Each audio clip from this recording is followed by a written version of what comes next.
Magandang gabi po sa mga katipon dito po sa Pilipinas. Ito po ang ating katipunan na muling sa inyo mga tagapakinig upang magbigay ng mahalagang impormasyon, magbigay liwanag, at higit sa lahat makinig sa inyong mga daing at kuro-kuro hinggil sa mga problemang patuloy na nagpapahirap sa ating kalagayan at kabuhayan. Sa susunod na 2 oras, sisikapin po na may paliwanag ang iba-ibang bahagi ng ating ekonomiya at ang mga mabibigat pang local and international issues na may epekto sa ating buhay at kinabukasan. Ito po ang inyong katipon na si Butch Valdes. Kasama natin ang co-host ko dito si Valdes. At ang mga kasama po natin na sumusubaybay sa Save the Nation Movement, Katipunan Demokratikong Pilipino, at mga iba pang kaalyadong organisasyon. Kami po lahat dito ay nag-aanyaya sa inyo na makibahagi sa ating talakayan sa pagsusuri ng mga kasalukuyang problema at paghahanap ng kaukulang solusyon.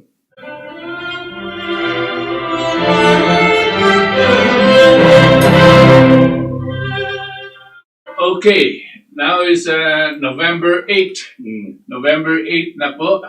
It's about 5 days since the election that was held in November 3 in the United States. Right. At inaandabayanan po natin ng matindi ito as early as last week at nakakausap po natin, nakapanayan po natin dito sa programang ito was Mike Billington, ang kaibigan po natin from the LaRouche movement.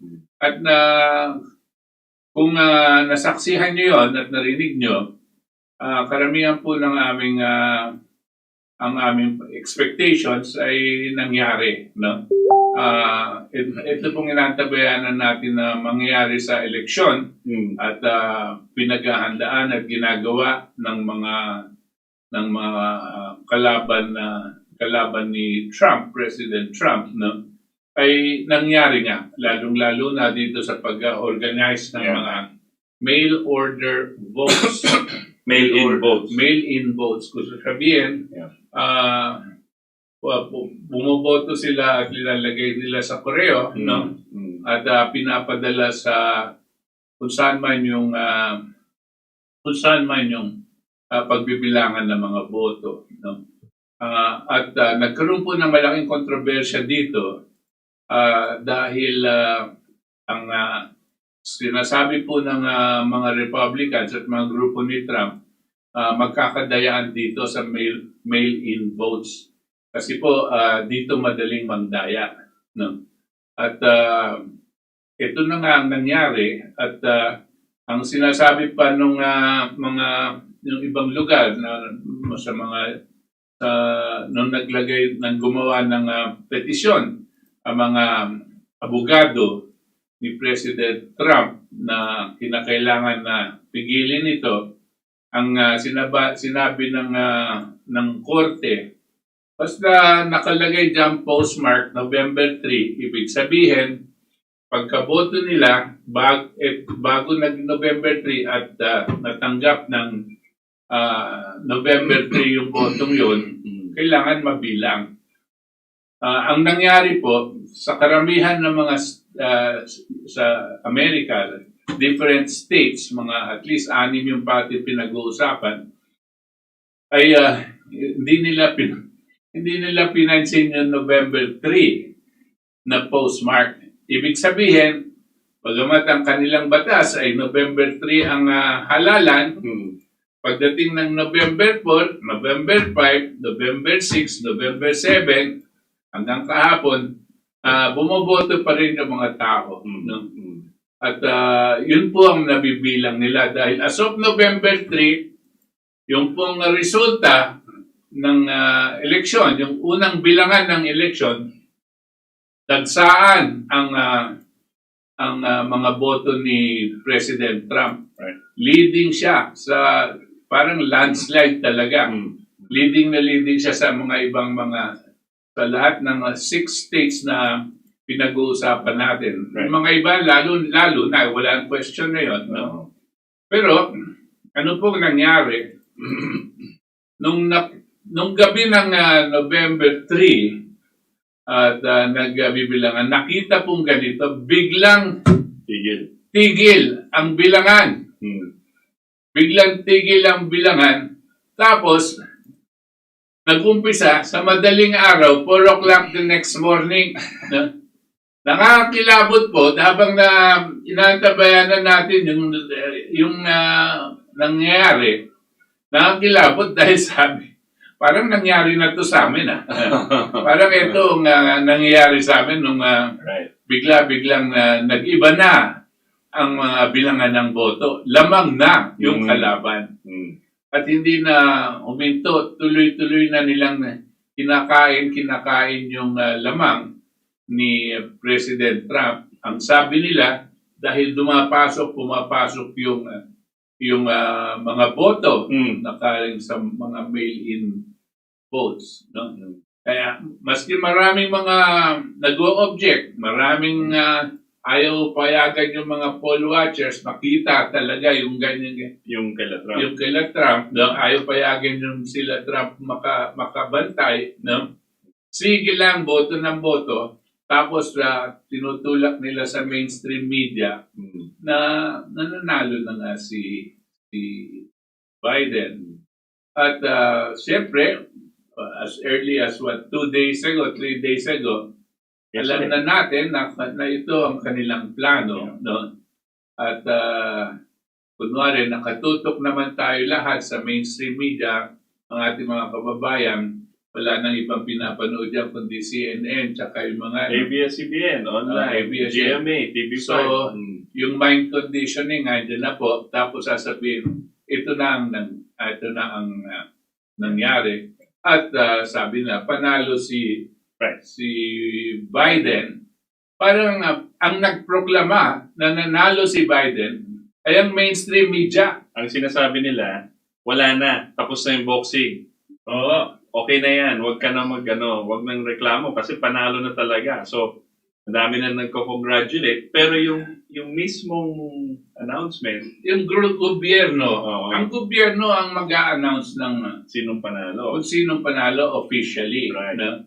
And they cannot make it official for as long as there are mga cases that are pending. May mga kaso, napakarami pong kasong, alam nyo po, sa dito Itos, kanya po nakakakilabot kasi hindi lang yung titigil ang boto, bibilangin ng madaling araw, lamang na sila. Right. Meron pa silang mga flying voters.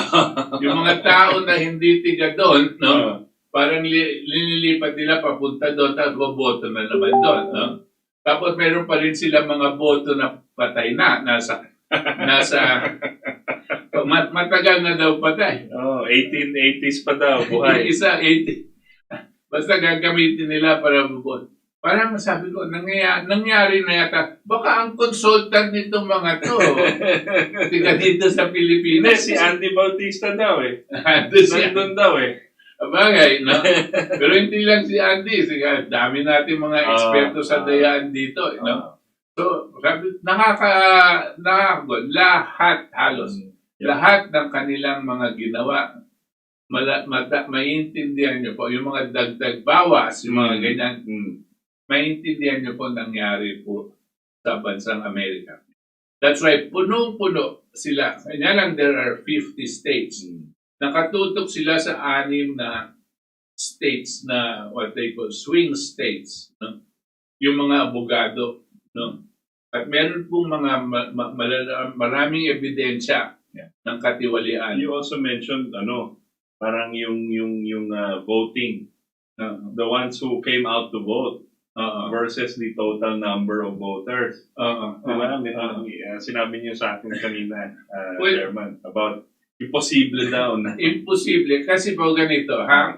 Para madali niyo po makita agad. Maski saan po, because of the demographics, dahil meron pong mga bata, may mga medium age, tsaka may mga old age. Maski saan po, makikita nyo, ang voting population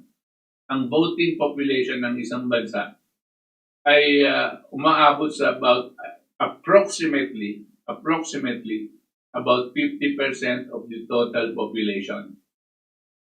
Tayo po dito sa Pilipinas, kung ang ating populasyon is 110 million, no? Ang ating registered voters or voting population po natin is between 50 to 60 million people on the maximum. So, ganyan din naman sa Amerika at ganyan din sa mga ibang bansa. Ito po ang nangyayari. Pag nagkaroon po ng eleksyon sa bansang Amerika, yung kanilang kasaysayan, no? Ang total number of voters based on the voter turnout, based on the registered voters, is about 50 to 60% of the registered voters. Right. Example, kung ang Amerika is 300 and let's say 320 million, no? Total population. Oo. Ang kalahati niyan is about 160 million people. So, kalahati. Pero ang nakalagay na registered voters nila is 145 million people. 145 ang kanilang registered voters. So, hindi na malayo dun sa 50, more or less 50%. Pero ang mga votes cast, yung mga bumoto daw, Yung mga binilang, Oo. yung mga bilang. yung mga Total. pumunta at bumoto ng total, is 141, more than 141 million votes. Ibig sabihin, ang kanilang voter turnout is almost 100%. Mga 97, 98% ang voter turnout. Alam niyo po, dito sa Pilipinas, ang pinaka mandarayan na eleksyon ang nakita ko, ang ginamit nila, kasi nagdagdag sila ng tinatawag na pinatungan, yung talagang meron silang tago na mga boto kasi no, ito yung pangdagdag nila dito sa talagang halalan. Yung Maski dinagdag, yung so-called actual, pati na yung dagdag na 12 million people sa atin, umaabot lang ng 80-85%. Napakalaki na po yan. At talagang na-experience po natin mga 60%. Pero dahil may dinadagdag sa atin dito, umaabot ng 80%. Pero sa Amerika, umabot po sila ng 97%. 97% grabe. voter turnout, which is a statistical improbability. It is impossible and unbelievable na ganyang karami ang bumoto. Ito nga, nakikita mo yung mga tweet. Oo. There's a lawsuit now kasi yung mga tao ni Trump, yung mga lawyers ni Trump, pupunta ngayon sa mga states, di ba? Pero bine-verify. Breaking report. Lawsuit identifies 21,000 plus dead people on Pennsylvania. No, biro mo. Yung Pennsylvania, yung po talagang pinagawayan nila, ang dami nilang kalokohan na ginawa niyan. No? Yun lang total number of votes sa Pennsylvania. No?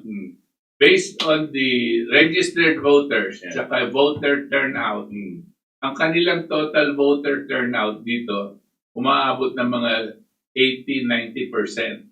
No? 90% ang voter turnout. Imposible po. Yeah. No? Yeah. So, but saan nanggaling? Ito po yung dinadagdag nila. Sa No? Wisconsin, Ganyan din. mas maraming bumoto kaysa sa registered voter. Oh, marami pong ganyan. Mas marami. Ito yung registered voters nila, tapos ito yung actual votes. Yung actual votes, mas marami sa registered. Hindi po ba nangyayari dito sa Pilipinas yan? No? Galing nga eh.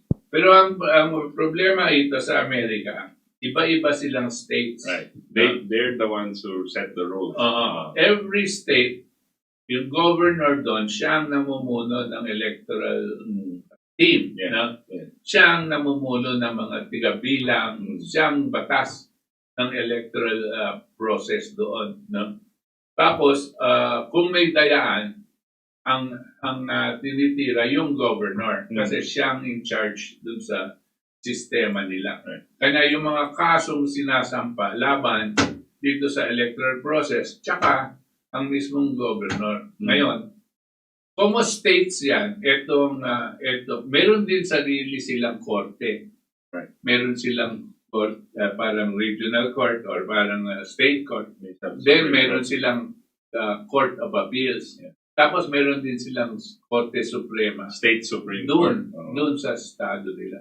So may mga proseso pang dadaanan nito. Pero ang nangyari ngayon, yung mga members of the State Council, yung mga, pati na yung mga state senators na nandyan sa state, umaalboroto sa lahat ng mga states na nangyari. Nagagalit sila.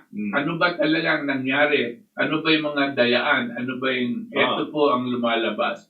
Mismo mga tao doon ay lumalaban na sa kanilang governor. Yung mga governor nitong six states na ito, pwera lang yung isa, yung Georgia, lahat sila Democrats. At wala silang pakialam sa batas. Basta ginawa nila yung kanilang gagawin para ilabas na manalo si Biden. Ang kanilang strategy, pabayaan mo nang maghabol si Trump sa korte at aabot sa Korte Suprema. Right. This is the strategy that they had implemented. Yeah, I wanted to say that. But this is not. So alam po natin, siguro, hindi natin makikita po sa mga dyaryo natin, sa Philippine Inquirer, sa Philippine Star, at lahat ng dyaryo natin, lahat ng TV station natin dito, lahat ng news locally. Lahat yan kasama sa deception na nanalo na si Biden. Hindi po nanalo na si Biden. Huwag po tayong maniwala. Kasi ang basehan ng mga taong nagsasabing nanalo na si Biden ay media lang.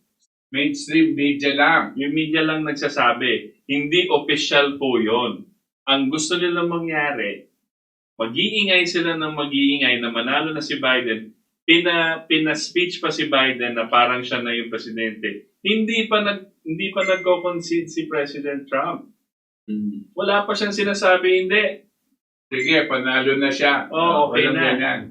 Hindi tulad ng 2016 po, habang may election pa, usually, pag alam na ng talo ng kabilang kandidato, magko-concede. Tatawag na yan sa presidente. Tawag yan concession call. Okay? And then, magko-concession speech na siya.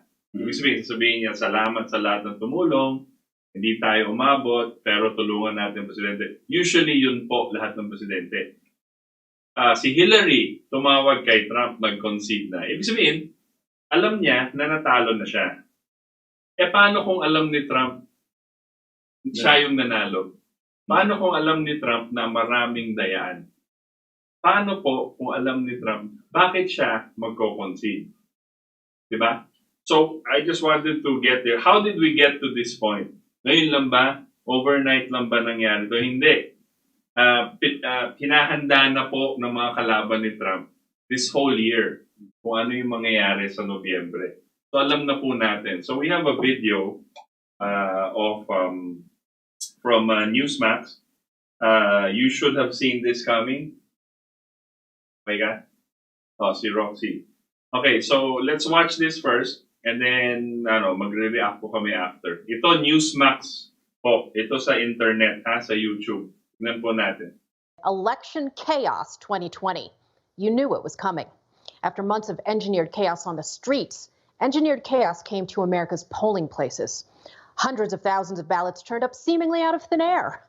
Poll workers in battleground states clocked out just hours after the polls closed and then announced that they wouldn't start counting ballots until a day or 2 or 3 or 9 days after Election Day. Shockingly, in the nation's most hotly contested districts, Republican poll watchers were blocked from exercising their legally protected rights to observe ballot counts. This was the crazy scene in Wayne County, Michigan, where GOP observers got locked out of a voting center on Wednesday.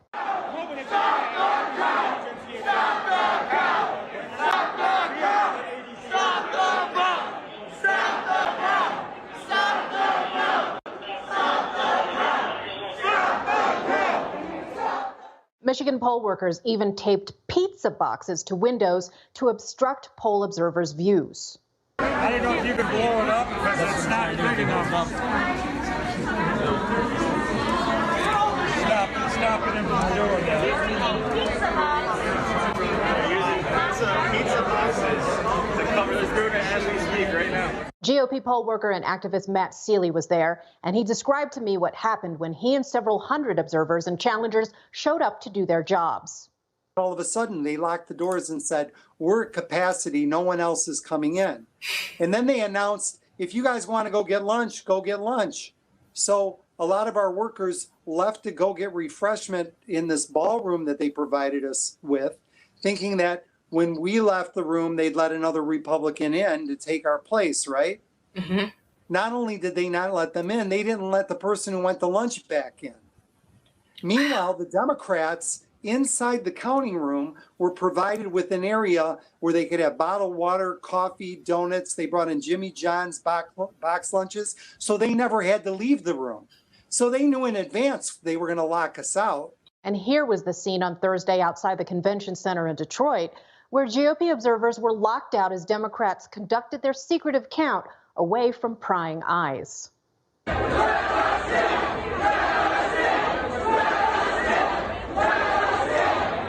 As I warned you weeks ago, anti-Trump forces have used COVID as a grand ruse to hijack the election process. Big League Politics reporter Shane Trejo obtained an audio recording of a Detroit poll worker training session where participants cackled at using social distancing to obstruct challengers' views. That's important because they can come behind your table. But if you don't have 6 feet, they can't come back there. They cannot wear anything that signifies who they work for. It has to be on their card. So they can't walk in with a party or anything on, just like you can on your mask, they can't either. Any questions? So the 6 feet back ones have really good vision. They can actually see. Exactly. Yes, they got really good vision, or they brought their binoculars. 6 feet. That's the rule, right? And you are entitled to your 6 feet. This is all part of the plan. He who harvests the ballots controls the ballots. He who counts the votes controls the votes. This is not conspiracy theory, it's conspiracy truth. Look at Pennsylvania. After winning a ruling from a federal judge to get access to the ballot counting process, GOP poll workers in the Keystone State were still locked out. Can you believe this photo? It looks more reminiscent of a banana republic than our once proud and functional constitutional republic. Trump campaign surrogate Corey Lewandowski condemned the obstruction. They have 8 attorneys fighting us to see these ballots inside. The court order is in effect. They will not give us access, and the sheriff has decided not to come down here to enforce that court order. The sheriff of your county will not come down and enforce a court order. What is going on in this city? What are you hiding? Open up the doors, let us in, let us 6 feet away so that we can have a free and fair election. Here's the thing. The FBI and the GOP both have known for years what the left's election thieves have been up to. Independent citizen journalists and watchdogs like Megan Barth in Battleground, Nevada, have collected evidence of dirty voter rolls for years, and nobody did nothing. And so I've been reporting on voter fraud for 5 years. We had a whistleblower from the post office come forward in 2016 saying that ballots went missing. We handed all of our evidence, including 3,000 envelopes, over to the FBI. These envelopes represented returned campaign mailers from supposedly actively registered voters. We turned all of this evidence over to the FBI, the local FBI office, and they never opened the case. It's going to take all hands on deck to stop this long-planned steal. It demands the very kind of coordinated and concerted citizen activism that the establishment GOP has long neglected. Look, many Beltway Republicans are AWOL. Where are they? But the rest of us who are fighting to preserve a sovereign nation for our children and grandchildren have no choice but to raise hell and raise our voices. Stop the steal! Stop the steal! Stop the steal! Stop the steal! Stop the steal! Stop the steal! Stop the steal! The Biden crime family stealing the election! The media's covering up! The Biden crime family stealing this election! The media's covering it up! If we we don't speak up now, it's people like this homicidal maniac and his mob pals who are going to run this country. Right now, I will blow his brains out. I'll kill him. Trump is a racist. Trump is a racist. Trump is a racist. You just watched Newsmax TV, America's fastest growing cable news channel, now in more than 70 million. Okay. Actually, subscribe po kayo sa Newsmax. Maganda po yan. Better than any other. Pag nasa YouTube po kayo, Newsmax channel. Mas totoo pa yung mga binabalita nila. So, ano reaction mo, Chairman, on what she was saying? Well, ito, pinakita nila na kung paano nilang hindi nila pinapayagan mabantayan ang mga pagbibilang ng boto, no? Nagbigay dito sa Philadelphia, sa Pennsylvania, nagbigay ng utos ang korte na pwede papasukan itong mga poll watchers, and they should be within 6 feet away from the actual voting. Para at least 6 feet away, nakikita po yung mga boto, no? Hindi po pinansin nila. Ang ginawa nila, hindi nila pinayagan pumasok. Nakita nyo po, nakakandado yung door, tapos yung mga tao nasa labas. Tapos para lang hindi makita, kino-cover pa daw ng mga pizza boxes yung mga parang windows. No? Ayaw nila para hindi sila makapakita. Tapos yung mga nasa loob, yung mga nakaloob, ang ginawa daw ng mga nagpapatakbo ng bilangan, sinabi nila, ba't hindi muna kayo kumain? Mag-break muna kayo. Hindi pa naman kami mag-uumpisa ulit. Magbe-break muna kami. So lumabas daw yung mga iba, no? Tapos ang nangyari, hindi na sila makabalik, sinarado na nila yung pintuan. Tapos ang nandun daw sa isang lugar na komportable, yung mga Democrat representatives, no? At binigyan po sila ng pagkain, may merienda pa. Pero yung mga sa Republican, pinaalis daw at sila pang naghanap ng pagkain nila. Kaya nakikita nyo, among other things, nakita nyo isang tao doon, yung isang abogado, sinasabi niya, ano bang nangyayari? Sinabi na ng korte, hanggang 6 feet pwede kami. Bakit tayo nyo pang buksan yan at payagan kami pumasok? No? Obvious na. Talagang obvious na. Wala silang pakailang dyan sa sabi ng korte. Talagang haharapin. At sa kanila, pabaya mong lalabas yung mga resulta na gagawin natin. Pabaya mo na lang sila maghabol sa korte.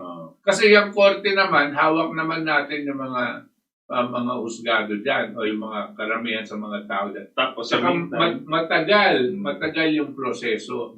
Yun ang sinasabi nila. Yeah, tapos in the meantime, sabihin nila, ito gagawin natin kasi alam nila yung plano ng media.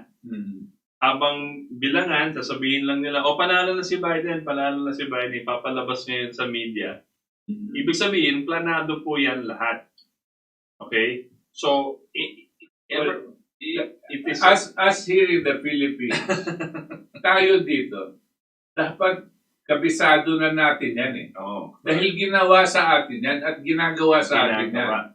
Yang mga mainstream media, yung mga ABS-CBN, yan ang inuumpisahan nila, maski wala pa yung official.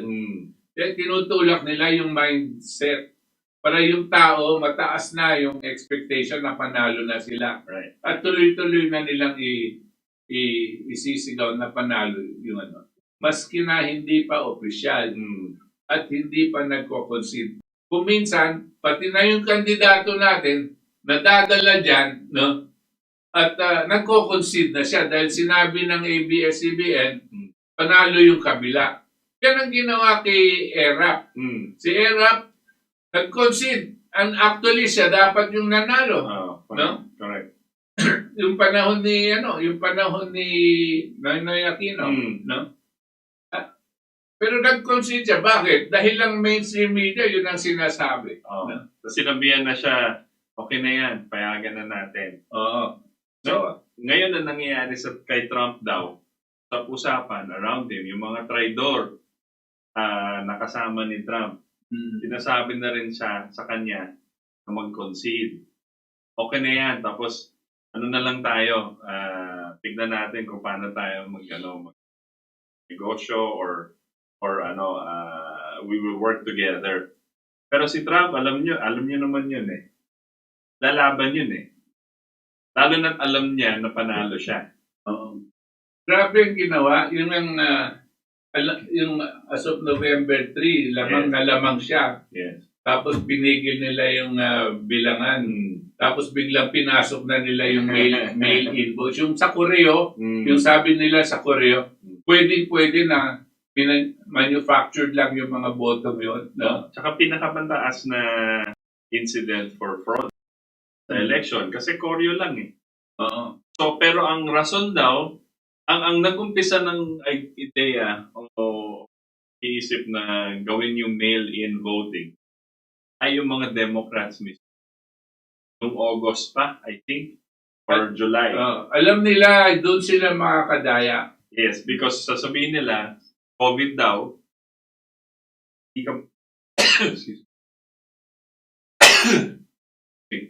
COVID daw, so hindi makakaboto yung mga tao sa mismong voting places. Sabi nila, since sa bahay lang sila, papadala na ng boto, ng balota. Sabi naman ni Trump nung, I think, July, June, alam ko na plano nyo, mataas na posibilidad na fraud yan. Mataas na mandadaya yan. Hindi pwede yan. Delikado yan. Kasi wala kang verification. Kung sino-sino na lang yung magboboto dyan. Tapos padala dito sa voting area, hindi natin alam kung may mawawala. Ayun na nga nangyari. So dumadami yung votes para meron silang allowance, di ba? Sabi nga chairman, pag medyo dehado na, ipapasok nila itong mga boto. Ano ba yung mga boto to? Mga flying voter, mga patay na, mga hindi mo alam, illegal aliens ang nagbo-vote. Yung mga hindi citizens ng United States. Paano natin malalaman kung legal yung boto? Di dapat may watcher. Parang dito may poll watcher, di ba? Dito sa Comelec at Smartmatic. May watcher dapat. Dapat may watcher. Tingnan nyo po, ang namumuno dyan yung governor. Yung governor ng state. Yes. Yung governor ng state is a Democrat. No? Kalaban po nila Trump. Tapos yung mga taong nagbibilang ay mga bata nung governor. No? Siyempre, itong mga ito, susundan yung sasabihin ng bossing nila. Hindi ka man sigurado na may totoong botong na nasa harap nila eh. Pwede na silang mag-magic sa kung ano man ilagay nilang figura dyan. Tatandaan nyo, hindi ba? Dahan-dahan lang nilang minamanipulate ang kung saan lalamang. Dahil habang ina-estimate nila kung saan sila magdadagdag para makuha yung 270 electoral votes na kinakailangan nila. This was all happening in the eyes of the world. No? And those that are intelligent, those that are not stupid, no? And those that they uphold the principle of sovereignty, even if they were not participants in the voting in America, knew that there was something really very wrong with what was going on. They knew that the elections were being stolen by this happening in this country, who is supposed to be the epitome of a democratic nation. Can you imagine? And pag dito sa Amerika, nakikita nila garapal ang dayaan at papayag ang tao na ganito. Edi siyempre, pati na yung mga ibang bansa, lalong-lalo na kung kaibigan mo yung namumuno sa Amerika. Right. Papayagan ka na rin mandaya at susuportahan ka rin. Yes. Sira ang konsepto ng buong mundo. Ang Republic. You must understand, that America is the leader nation of the world. No? The leader nation. It is the example of a republic. A republic, as you know, is a government for, by, and of the people. Tapos gagawa ka ng sistema na pandaraya sa harap ng tao, sa alam ng tao ng dadyan. Alam nila, alam ng mga taong Democrats na nandadaya sila. Correct. Tapos papayag ka. No? Parang hindi mo na paninindigan yung prinsipyo. Ang prinsipyong sinusundan mo. Wala kang pakialam sa kung sinong masama at sinong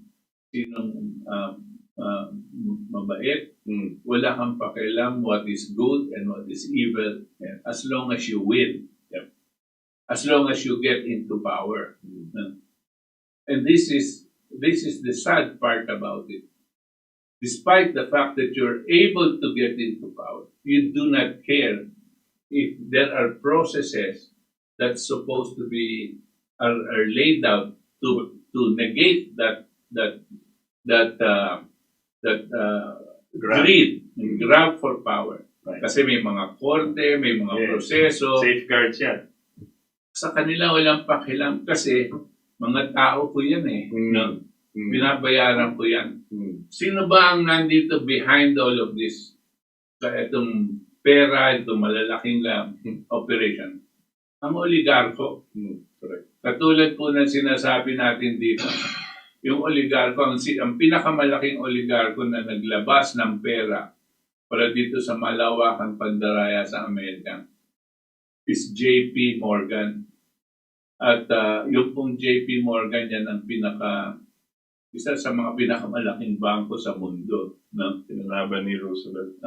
Ito yung mga kalaban nga ni LaRouche. Ito yung mga yan si George Soros, kasama din yan.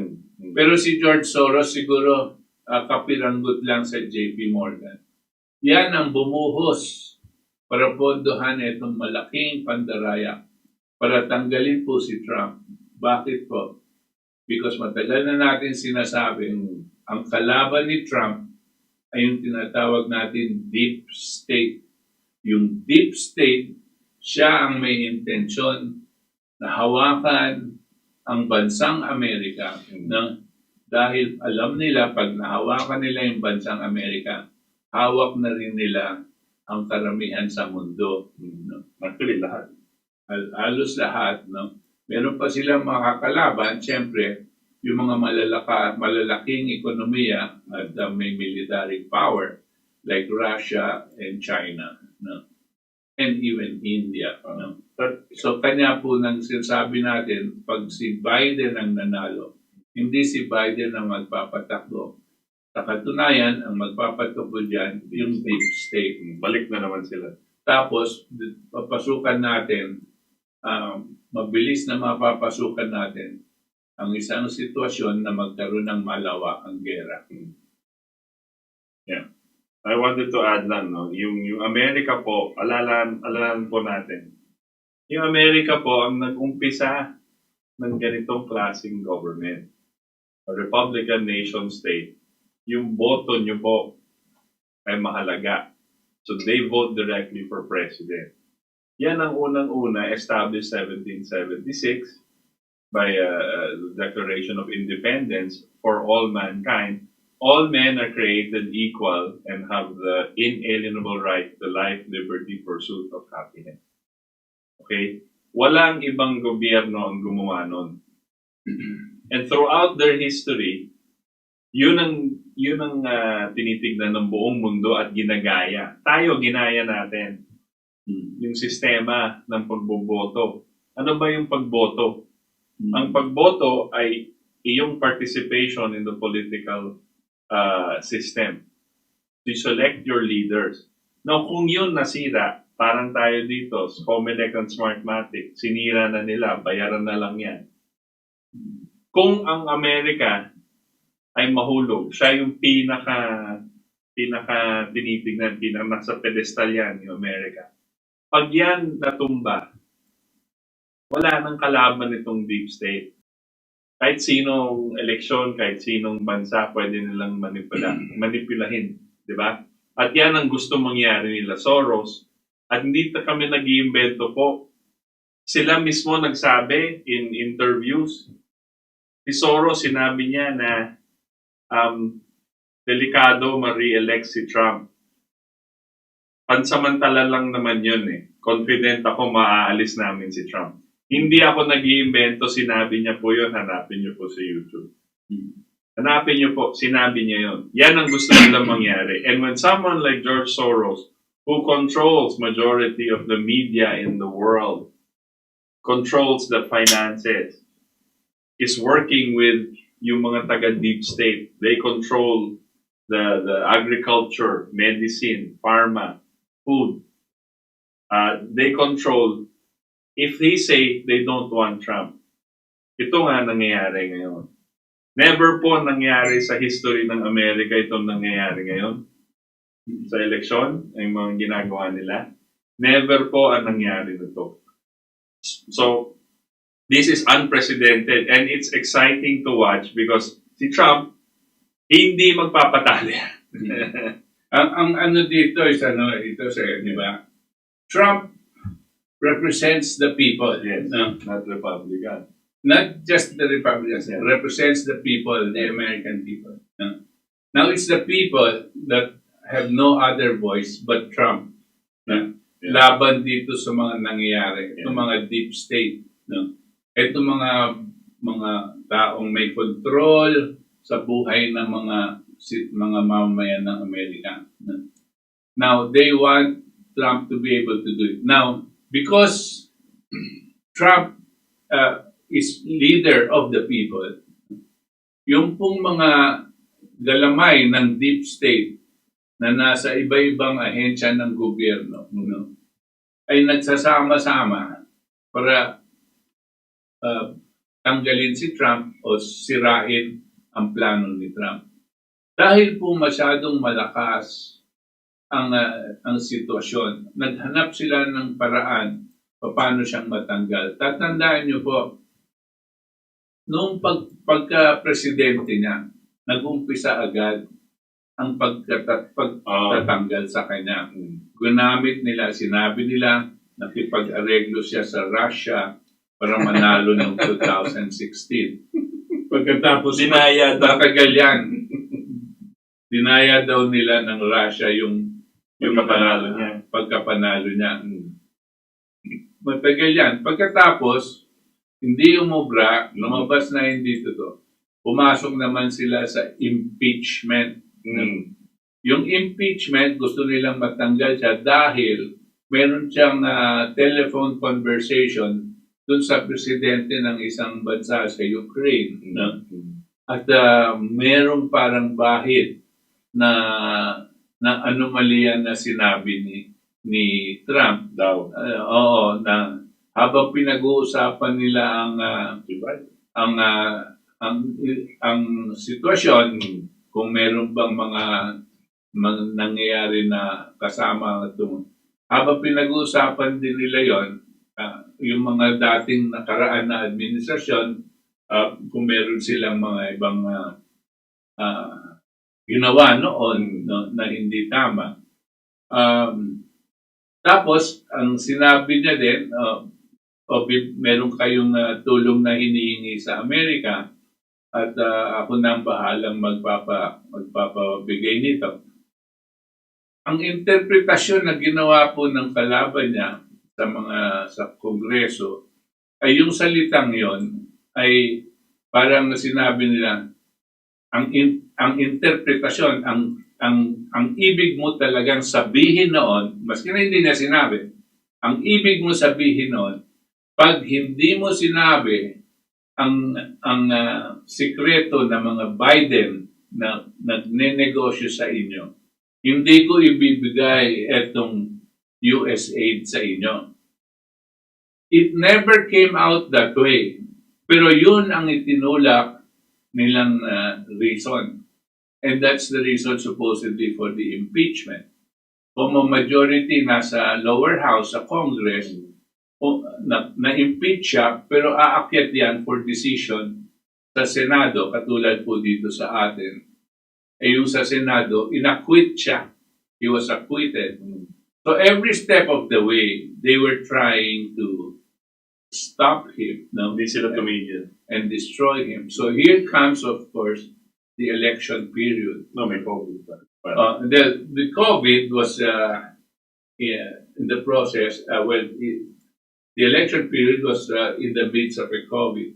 So ang ginawa nila dito sa huling sitwasyon, binintang nila yung COVID, yung pagpapatakbo sa COVID, ang mamahala nila sa COVID kay Trump. Kasi si Trump daw hindi naglalagay ng mask. At pag pumapayag daw siya sa mga rally ng mga napakarami, ayaw nila yon. Yun ang kanilang tinitira sa COVID. Ang sinasabi ni Trump naman, kinakailangan magpalakas kayo, marami naman pwedeng at hindi kayo basta-basta tatamaan ng COVID. Pero ang ginagawa nila, kasi yung mga kasamahan ng mga Democrats sa CDC, sa Center for Disease yan, control. sila Fauci, nagbibigay ng pahayag, pananakot sa tao kontra sa sinasabi ni Trump. Kaya ginawa nilang election issue. Kasi wala na silang ibang mailagay na issue sa kanya.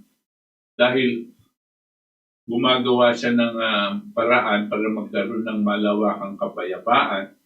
Alam nyo na yung kanyang mga peace treaty na brinokar niya between Israel and some other Arab countries. Yung peace treaty niya between North and South Korea, At ito mga talks niya with Xi Jinping tsaka si Putin, everything is moving towards world peace. Kanina po tinitignan ko buhat nung panahon ni President Reagan, yung mga presidenting to, from President Reagan all the way to Obama, lahat sila, meron silang inumpisahan na gera sa kanilang pamahalaan. All of them. Ang pinakamalaki si Obama, tsaka si Bush, yung George Bush Jr. Sila ang pinakamaraming mga gerang inumpisahan. Yan po yung Iraq War, Afghanistan, yan, pati itong si Obama, pinalawak niya yung sa Libya, lahat. Tsaka sa Syria. Lahat sila may inumpisahan ni gera. Si Trump po, ni isang gera, wala siyang inumpisahan. Hindi siya pumasok maski isang gera dito sa nakaraan 4 na taon. At hindi din siya papasok sa isa pang gera dahil pinangako niya yan, hindi lang po sa mamayan ng Amerikano, pinangako niya yan sa buong mundo. There will be no more regime changes. Sabi niya. Hindi na siya gagawa ng paraan para matanggal ang mga presidente kung iyon ang gagustuhan ng mga tao. That's what he said. So you can see they could not hit him there. So they hit him. They campaigned against him on the basis of COVID issue, which the people knew. Itong COVID, nobody could anticipate. How can you blame COVID to Duterte? How can you blame that? We can blame it to the stupidity of Duque, kung paano niyang ginagamit, pero paano mo naman ibibintang sa presidente yan? In the same way, but they used it, yung mainstream media, tira. Because meron na silang plano. Itong planong pandaraya, nauumpisahan nila dito sa mail-in ballots. Kasi hindi nila kakayanin tao por tao eh. Kasi alam nila, malawak ang suporta ng Amerikano kay Trump. Paano nilang danakawin? Paano nilang dadayain? Mail-in ballots, kuno. Sa koreo, kuno. Hindi natin sigurado kung totoo yung mga taong yon. Pero doon nila gagamitin. Itong magic ng manufacturing of votes.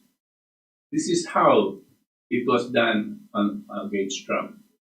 We just hope that ito pong darating na mga araw, no, lalabas at lalabas ang mga katiwalian at pati na dito sa mga tauhan ng governors na mandaraya, no, lalabas din ang mga tao na kalaban sa kanya at isisiwalat po ang tunay na kadayaan.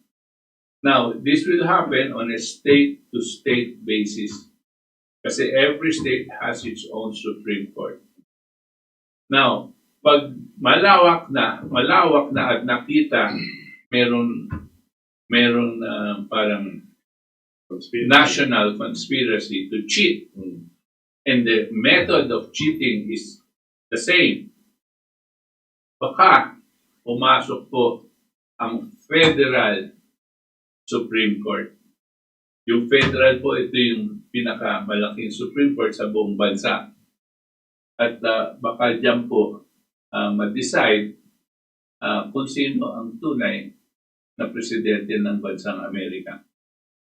Kung dadating ang January 20, which is the day that the inauguration of a new president will be made, and if there is no president still that can be proclaimed officially, the Congress, no, I don't know if it is the lower house or the Senate or a combination of both, will appoint an interim president until the Supreme Court would have adjudicated and decided who the president will be. Ito po ay nangyari doon sa panahon ni George Bush Jr. tsaka si Al Gore. 2000. Yeah, Al Gore, George Bush Jr., because umabot po sa Korte Suprema, ay naging presidente nung umupo siya as president, February na po. Middle of February na po siya umupo. Dahil nagkaroon po ng kaso. No? Pero ang kaso nun, isang state lang. No? Dito po sa Florida. Pero swing state siya. No? Dito po, more than one state ang problema. Marami. Kaya ito pong mga mandaraya o yung mga nagsisiyahan na panalo na si Biden, alam nila napakabigat itong sitwasyon. Pero ang hindi nila alam, nakahanda na po ang pangkat ni Trump dahil they anticipated, inantabayanan na nila kung paano sila mandaraya at pinabayaan nila at alam nilang hindi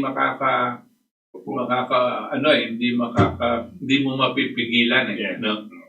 Kasi nga, pero inantabayanan na nila at alam na nila kung ano mga dokumentong kukunin at mga ebidensya na po ililipunin no?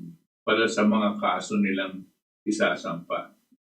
So, in a nutshell, I suppose that's it. Meron ka pa bang ibang? Yeah, I wanted to say, yung sa 2000 po, 2000 elections of Gore and Bush, sa media po, sabi nila panalo na si Al Gore. Parang ngayon, sinasabi nila panalo na hindi nag-concede si George Bush Jr. So may kaso daw. Pero sinasabi nila panalo na daw. Parang ngayon, CNN, lahat nagsasabi, panalo na, okay na siya, and wala nang kaso yan, and kailangan Ang parang gusto nilang mangyari na mag-concede na si George Bush. Hindi siya nag-concede, pinursige niya yung kaso, doon nanalo siya. Yung Supreme Court mismo ang nag-overturn ng vote. Kasi nakita nila may daya, mali. Isang state lang po kasi napakalapit ng eleksyon nila. Okay, so George Bush became president. Of course, hindi magandang tao si George Bush. Pero pinapakita ko lang, pag-usapan natin yung pwede mangyari. Ngayon, now, it's many states. Hindi lang isang state. Nakikita nila kasi yung pandaraya. Malawak po, tsaka ang dami. At saka yung mga tumutulong na kumuha ng ebidensya, yung mga tao. Kasi ngayon may mga cellphone na may video. Mas madali nang kunin. Mas madali nang kumuha ng ebidensya. Ngayon ang ginagawa nila, binibigay nila sa mga abogado ni Trump. Ang dami niya. Tapos ngayon, per state, nagpa-file sila ng kaso. In the meantime, so hindi pa tapos yung boxing. Pero parang sinabi na ng announcer, panalo na si Mayweather, pero hindi pa tapos yung boxing. Binabanatan pa ni Pacquiao. Okay? Para sumuko na daw si Pacquiao. Parang ganun ang nangyayari. So, we have a clip now of one of Trump's foremost lawyers. Probably the lead lawyer, si former mayor po ng New York na si Rudy Giuliani, na sinabi niya, nung nag-anunsyo yung mga CNN saka yung mainstream media na panalo na si Biden, lumabas rin siya. Sabi niya, ito yung gagawin namin. So, makinig po tayo kung ano yung plano nila kasi yan pwedeng i-apply sa lahat ng states. Sige. Conference. We're going to go to Rudy Giuliani in Philadelphia, Pennsylvania. The first part of a situation that is extremely troubling, first of all for the state of Commonwealth of Pennsylvania, and then for a number of other states. And these lawsuits will be brought starting on Monday. But the first time it was discovered was here in Pennsylvania just a couple of days ago. The people you see behind me are just a few of about, I'd say, 50 to 60 poll watchers who will all testify that they were uniformly,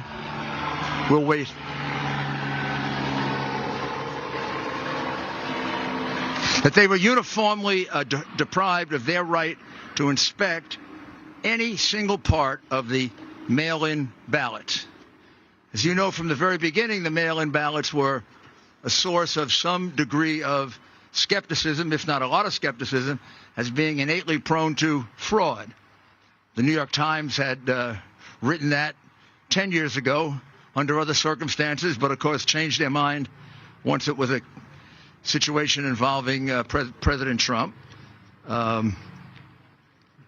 Congresswoman Jordan, in her vast and compendious review of various forms of voter fraud, cited mail-in ballots as the most prone to fraud. With all that, you would have expected there'd be a high degree of security and a high degree of inspection that would be provided for mail-in ballots. Instead, in the wisdom of the officials, Democrat officials here in a city that's been Democrat for 60 years, and has a very long history of voter fraud, documented history of voter fraud, instead of going to a high degree of care to allow inspections of the mail-in ballots, there was no inspection of a single mail-in ballot. Those mail-in ballots could have been for anybody. Those mail-in ballots could have been for anybody they wrote in. Those mail-in ballots could have been written the day before by the Democratic Party hacks that were all over the convention center. What I'm saying to you is not a single one was inspected as the law required. Even when a court order was obtained to allow the Republican inspectors to get 6 feet closer, they moved the people counting the ballots 6 further feet away. It's really simple. If you have nothing to hide with these mail-in ballots, you allow inspection. I mean, this is common knowledge, common practice in the examination of absentee ballots, which happens all the time. You take out the absentee ballot, you open it up, the Republican looks at it, the Democrat looks at it. If nobody objects, you put it in the pile. If either objects, you put it aside. That's what's done for absentee ballots, which have the extra security of having signatures you can match. Here, which is a much more insecure method of voting,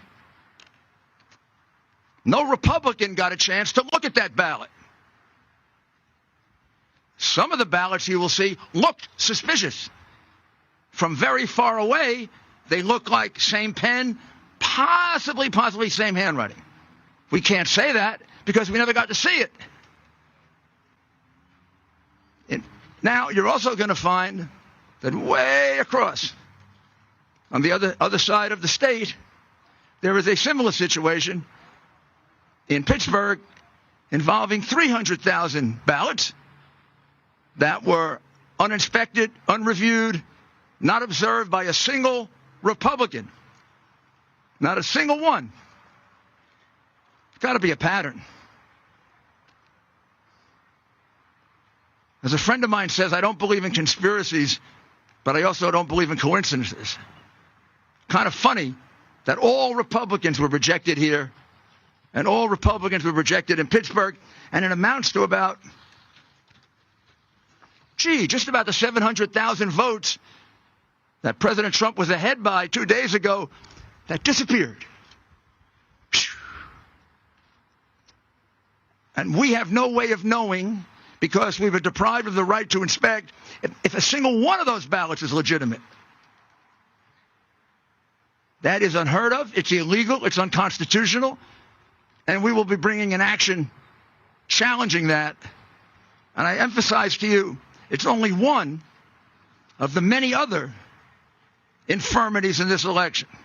I know this city has a sad history of voter fraud. After all, Joe Frazier is still voting here. Kind of hard since he died 5 years ago, but Joe continues to vote. If I recall correctly, Joe was a Republican, so maybe I shouldn't complain. But we should go see if Joe is voting Republican or Democrat now from the grave. Also, Will Smith's father has voted here twice since he died. I don't know how he votes because his vote is secret. In Philadelphia, they keep the votes of dead people secret. At least that is something that you can be commended for. I'm not attacking the people of Philadelphia. I'm attacking a decrepit democratic machine, which has a lot of other reasons to be attacked. It's been around for 65 years. You keep electing the same people. The city gets no better. The crime goes way through the roof. The riots you have, the police stand by and watch it, not because of the police, because you have a mayor that lets them stand by and watch it. You got a district attorney who lets people go free. You are poorly served, ladies and gentlemen of Philadelphia. And then you got a political machine. Mayors who let riots take place, district attorneys who set criminals free. I don't think they're going to care much about ballot fraud. This is outrageous. In an enormously important contest with a very, very suspect method of voting, there was no security. Zero. The people of this city, people of this country, have no assurance at all that those ballots were actually cast. They would have to have been almost unanimously cast for Joe Biden in order to catch up. And let me have one or two of the people. Let me emphasize, this is only 2 or 3 of about 50 people so far that have given us statements, affidavits, recordings. We're going to have many, many witnesses. It's not a small case. It can be a big case. But I wanted you to get the flavor of it here in Philadelphia, because we also have to alert the people of Pittsburgh that the same fraud was done to them as here. And I'll also add, same thing was done in Georgia. The same thing was done in Michigan. The same thing was done in North Carolina. Seems to me somebody from the Democratic National Committee sent out a little note that said, don't let the Republicans look at those mail-in ballots, at least not in the big Democratic hack cities that we control. We've done a lot to destroy those cities, and now we're going to destroy their right to vote. Yan po yung parang chief head of this Trump's legal team, spearheading all of these cases. Any reaction to that, Chairman? Well, pinapakita ni Rudy Giuliani dyan na meron talagang plano na itong mga states na ito, kalimutan na sabihin na kasama dyan yung Arizona. No? Pare-pareho po ang sistemang ginawa. No? Huwag papakita itong pagbibilang ng mail-in ballots sa mga Republicans. Huwag ipapakita sa kanila. Ipigilin mo, maski na sinabi na ng korte, pwede nilang makita, maski na sinabi na ng korte, pasok sila hanggang 6 feet ang layo para makita nilang mabuti. No? Wala po silang ginawang ganyan. At mail-in ballots po, dapat po, sa nakita nilang sistema, pinakita niya, merong isang taong Republican, merong isang taong Democrat. Pagbukas po ng balota, kung ano sila, if they agree no, na ito ay valid, papasok po yung bibilangin po. Pag hindi sila nag-agree, no, kukunin yung balota, itatabi, dahil titignan ulit yan ng mga mas mataas na tao. No? Ganyan po yung talagang dapat sistema.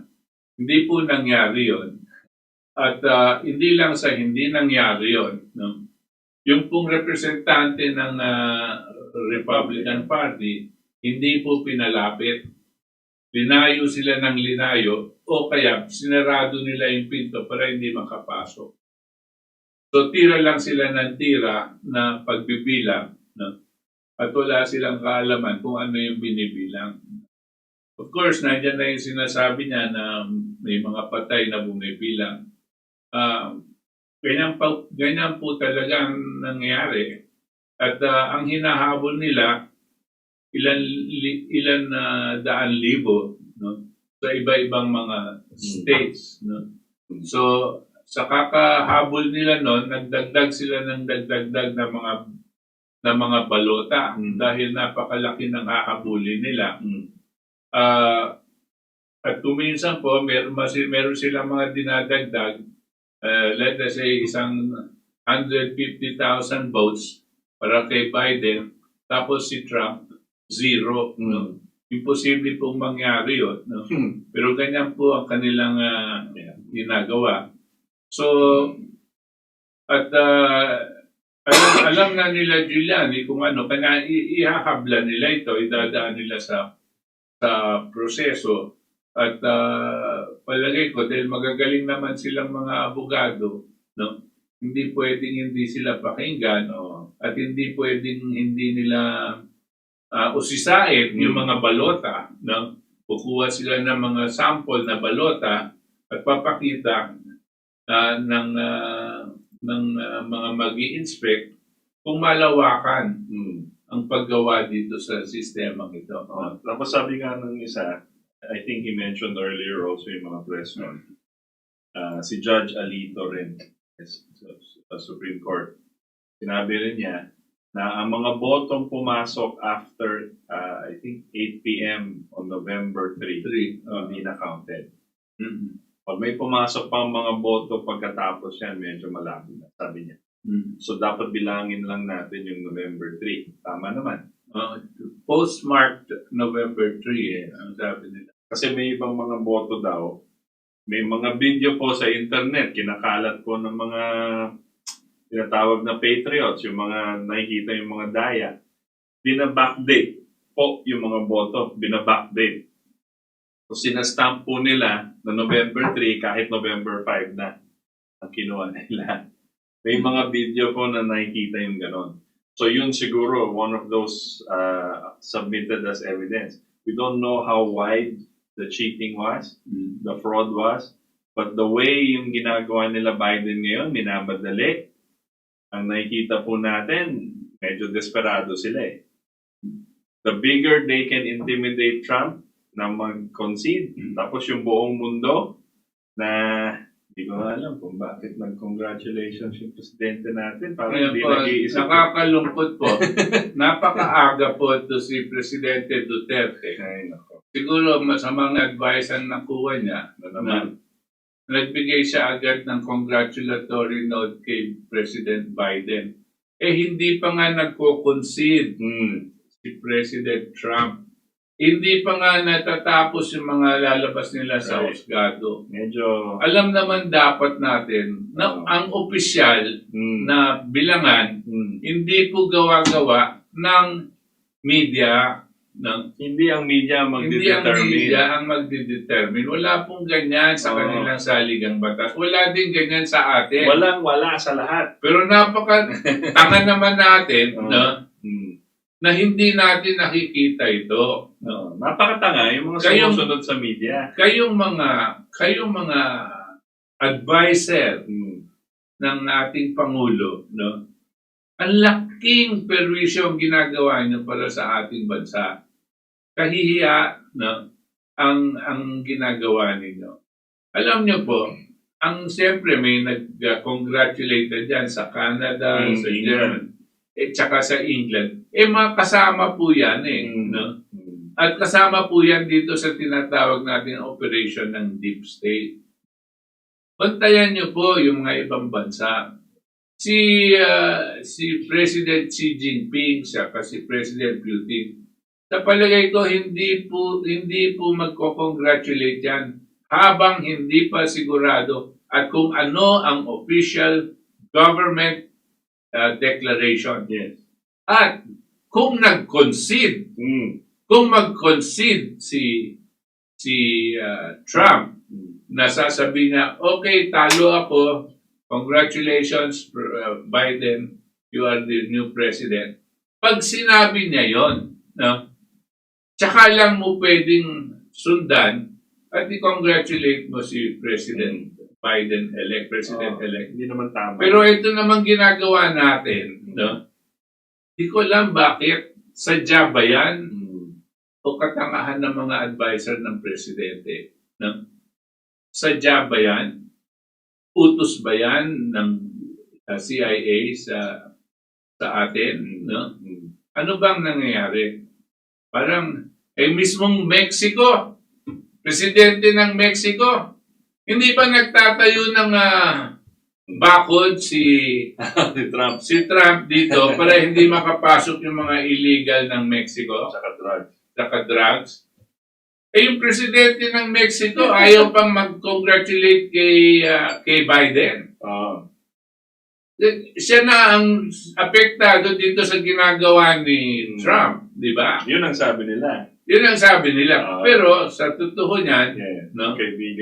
Kaibigan sila. Dahil naiintindihan ngayon ng presidente ng Mexico na yung ginagawa ni Trump ay para sa kabutihan ng Amerikano at ng mga Meksikano. No? As a matter of fact, sila pa nga nagbabayad ng bakod. No? Bakit po ganyan? No? Tapos, itong mga ating mga nasa pamahalaan, no? Taliwas ang pag-iisip. Hindi ko alam kung puno na mga tanga itong mga nasa gobyerno natin. No? At kung ano-anong i-advise sa ating Pangulo. O sadya silang naninira, no? At sumasapi dito sa mga masasamang tao. No? Ito ang nakakatakot. At tulad ng sinabi ko po kanina, si Trump, wala siyang inumpisahan na gera. At siya lang ang Pangulo ng Amerika. Na pagkaraan ng 4 na taon, wala siyang inumpisahan na gera. Lahat ng gera na nagkakaroon kay President Reagan, all the way up to President Obama. No? Lahat yan, isang katutak na mga gera ang inuumpisaan. Pero si President Trump, walang ginawa kundi ibalik ang mga kasundaluhan niya, no, sa Amerika at tinitigil na niya ang gera na kasama ang Amerikano. You know? Can you imagine that this man, whatever you say, kasi mayabang, kasi kung ano-ano sinasabi nila, Meron pa narcissistic, Arrogante. Tingnan niyo po yung ginagawa. Ito lang, I wanted to add to that. Tama po. Mag-isip lang po tayo sa minyo. Yung lahat ng si Trump po, hindi po siya politiko. Ito yung pinakaunang beses niya sumabak sa politika. Nanalo siyang presidente ng bansa, the most powerful nation on the face of the earth in history. Okay? And he won.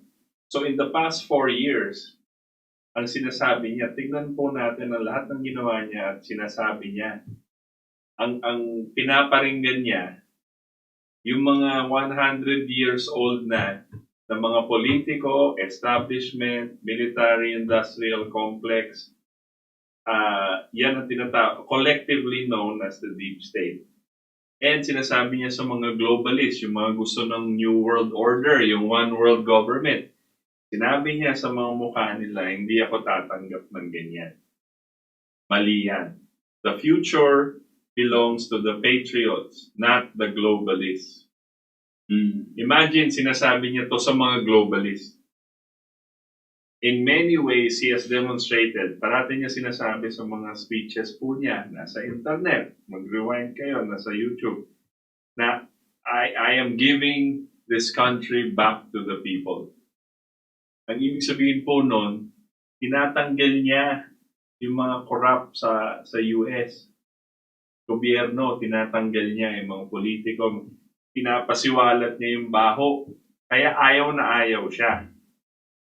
So he has been in office barely 4 years. Si Biden po, 47 years, ano na nagawa niya sa office. Tapos ngayon, gagawa siya ng matino. Diba? Yumaman siya sa senador niya, ngayon vice-presidente, tapos ngayon presidente. Lahat sila, Kamala, nasa politics rin, matagal na. Obama, Bush, lahat po yan kalaban ni Trump. Si Trump, para sa tao talaga, kahit mukha siyang ganyan. Lahat ng Ngayon, kung kailangan mo ng isang presidente o isang leader na aayusin lahat, sisipain lahat ng mga tiwali, corrupt, aayusin niya yung gobyerno, kailangan mo mabait? Kailangan ba gwapo? Kailangan magsalita? Yan bang gusto niyo? O kailangan po natin ng isang fighter? Kailangan po natin na may personality na lalaban. Di ba yan ang gusto natin? Hindi man lang siya perfect, di ba? Hindi man lang siya magsalita, malumanay o ano. Pero yung ginagawa niya, yan ang titignan niya. At gustong-gusto siya ng tao. Kasi totoo po siya.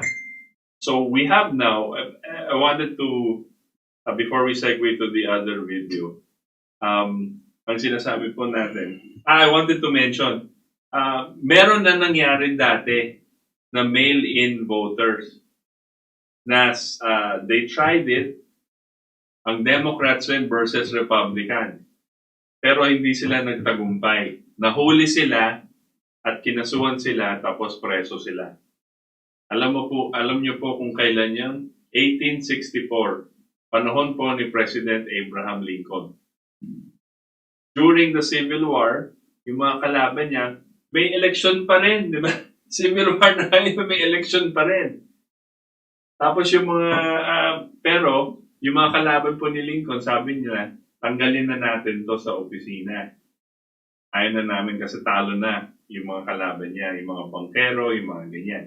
Gumamit sila ng mail-in votes. So yung kumuha sila ng mga voter, tapos nagsusulat sila ng boto, nilagay nila, tapos pumunta sila sa Washington, yan ang sasubmit nilang mga boto, pero puro yung kalaban niya. And nahuli sila. That's why there's no mail-in voting now.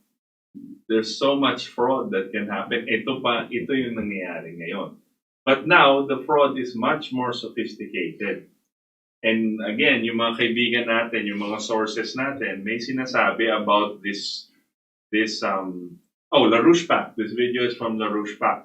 They interviewed yung former National Security, NSA, National Security Agency. National Security Agency, which is an intelligence agency. And he said there is a program used by the CIA over how many years already to influence foreign elections. Pati na rin yung atin dito. Definitely pati na atin.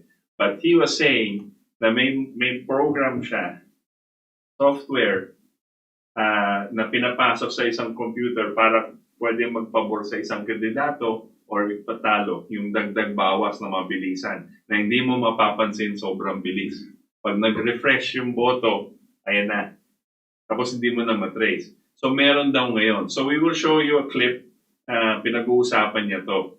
And sabi niya, ito yung ginamit sa US ngayon. Hindi lang sa isang state, pero lahat daw. So we can look at this. The hammer and the application that works with it, called Scorecard, is designed to change votes on the fly as they are reported by tallying locations in all precincts and counties, whatever applies to your state, as totals are reported via the internet. The data is grabbed in real time, changed, and sent on its way. And this happens in microseconds. No one notices a delay and just accepts the total. And this has been going on in numerous states, to include battleground states, during this whole election. And it is still going on.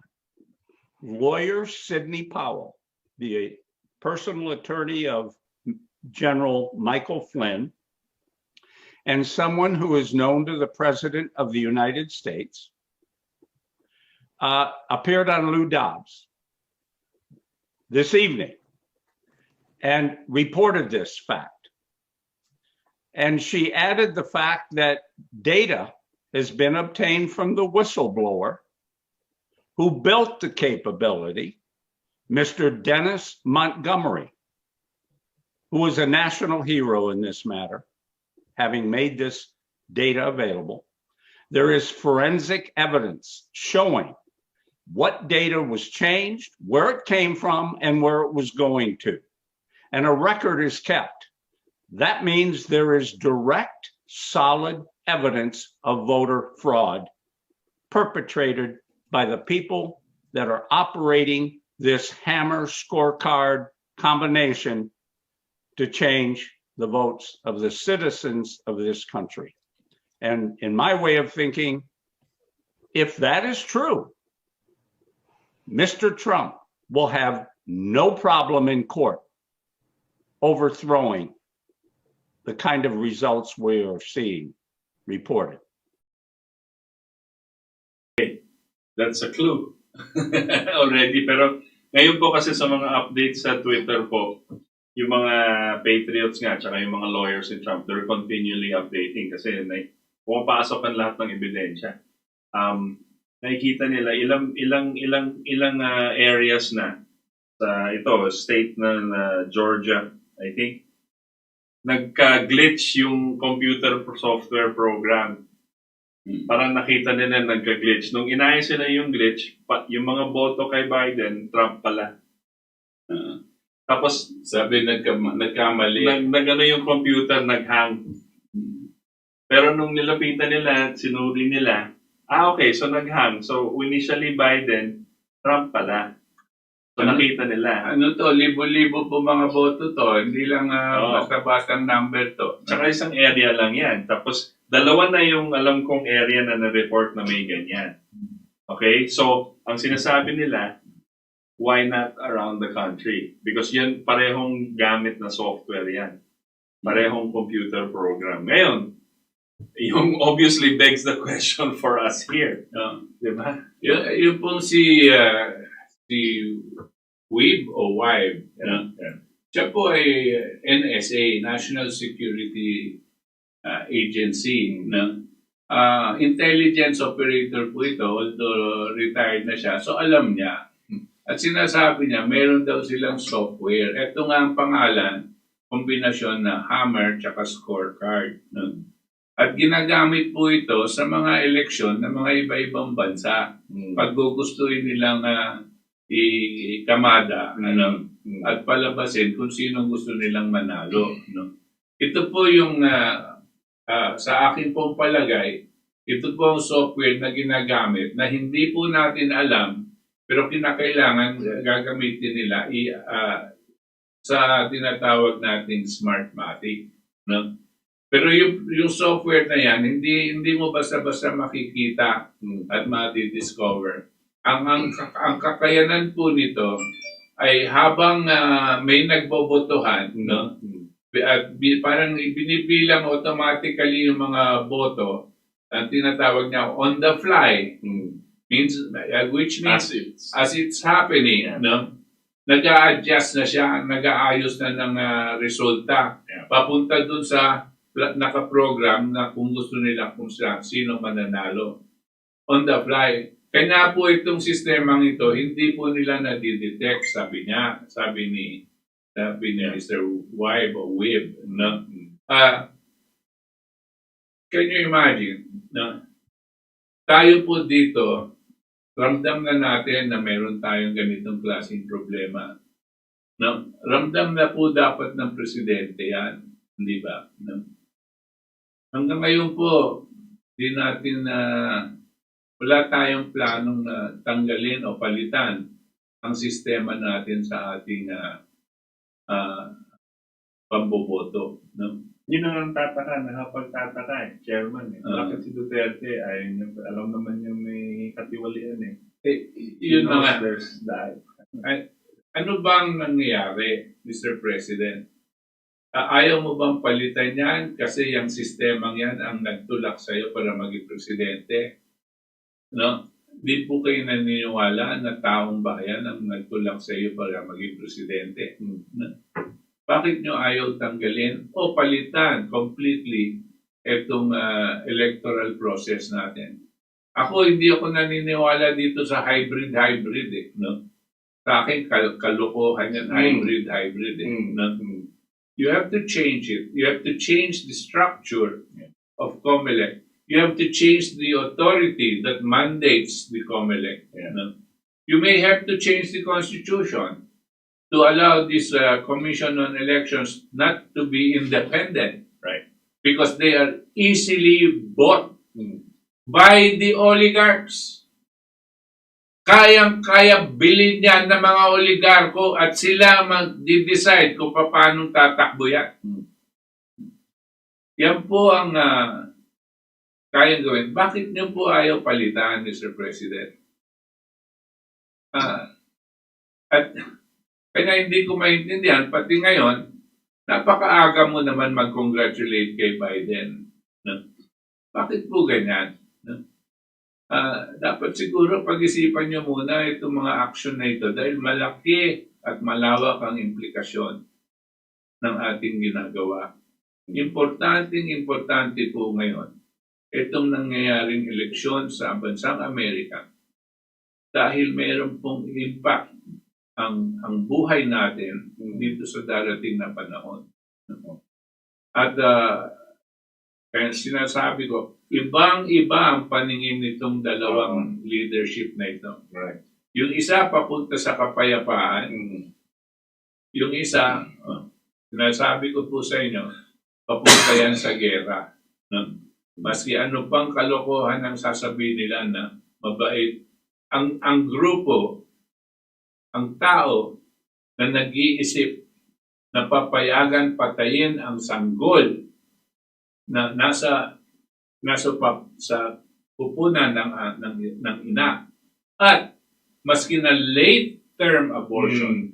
At itong si Kamala Harris sinasabi, maski na napanganak na pwedeng patayin ang bata. Sabi niya, ang taong mga ganyan hindi pwedeng gagawa ng kabutihan sa lahat ng mamamayan. Hindi pwede po. Pag-iisip. Doon pa lang sa pinaka-fundamental thinking, fundamental principle of the dignity of a human being. Wala na sila. Bakit pa nila papakialaman ang kapakanan ng taong bayan. It cannot happen. It is a contradiction. And all of them that support this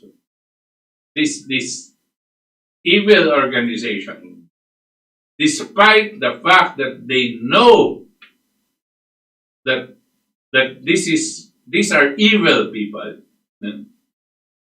if they know this to be a fact, then they themselves are evil. Pag sumapi ka sa mga demonyo, demonyo ka na rin. This is how important this issue is. This president that has shown that he is moving towards world peace will affect our lives, will affect our children and our children's children. If you guys are so stupid not to realize that, then you deserve to suffer. This is what's happening. And we have to fight as if though in our way. We cannot fight in America. It is not, we didn't vote there. But because this has already reached that point where it is clear to us, and it should be clear to you, that this is a battle between good and evil. And the battle of good and evil does not have any borders. It affects the total human population.